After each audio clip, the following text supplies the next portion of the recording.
Hi, I'm Olivia Baker, and the first piece I'll be doing is As You Like It by William Shakespeare, and I'll be playing Phoebe. Think not I love him, though I ask for him. 'Tis but a pevish boy, yet he talks well. But what care I for words? Yet words do well when he that speaks them pleases those that hear.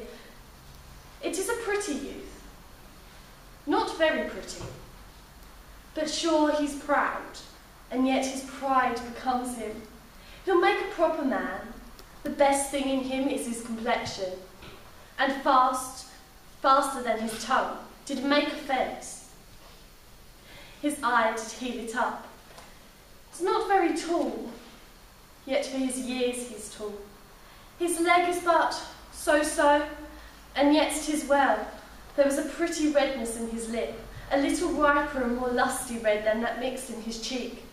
'Twas just the difference between the constant red and the mingled damask. For my second piece, I'll be playing Ophelia from Hamlet by William Shakespeare. Oh, my lord, I have been so frightened. My lord, as I was sewing in my closet, Lord Hamlet with his doublet all embraced, not hat upon his head, his stockings found, under garters and gyve to his ankle, pale as his shirt, his knees knocking each other, and with a look of so piteous and purport, as if he'd been loosed out of hell, to speak of horrors, he comes before me. He took me by the wrist and held me hard. Then goes he to the length of his arm, and with his other hand thus o'er he broke, he falls to such pursuit of my face, as if he were to draw it. Long stayed he so. At last a little shaking of mine arm, and thrice his head thus waving up and down, he raised a sigh so piteous and profound, as if he had seemed to shutter all his bulk, and end his being. That done, he let me go, and with his head over his shoulder turned, he seemed to find a way without his eyes. For out o' doors he went, without their help, and to the last bended their eyes, light on me. For my third piece, I'll be playing Philomel from The Love of the Nightingale by Timberlake Waterlake. When will you explain, Therese? Why? The cause I want to understand. Me. I was the cause, wasn't I? Was I? I'd said something. What did I do? Something in my walk. If I had sung a different song.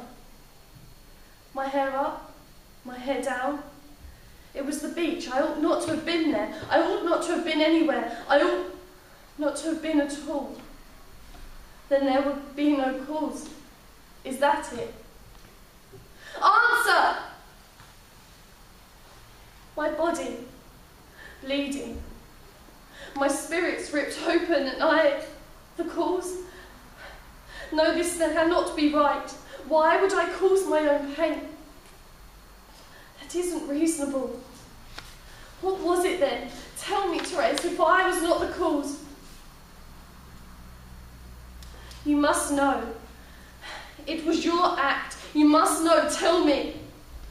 Why? Say. It was your act. It was you. I caused nothing. And Procne is not dead. I can smell her on you.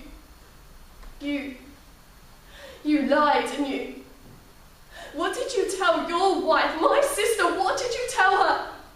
Did you tell her you violated her sister, the sister she gave into your trust? Did you tell her what a coward you are, and that you cannot bear to look at me? Did you tell her that despite my fear, you violate your violence? When I saw you in your nakedness, I couldn't help laughing because you were so shriveled. So ridiculous.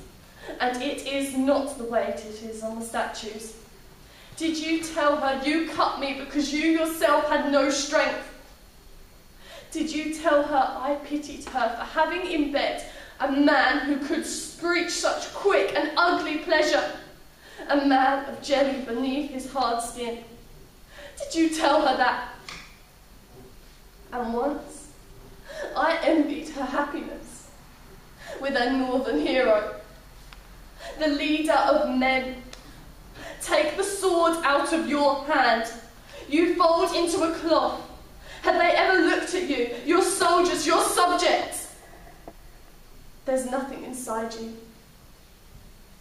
You're only full when you're filled with violence, and they obey you, look up to you. Have the men and women of Thrace seen you naked? Shall I tell them? Yes, I will talk.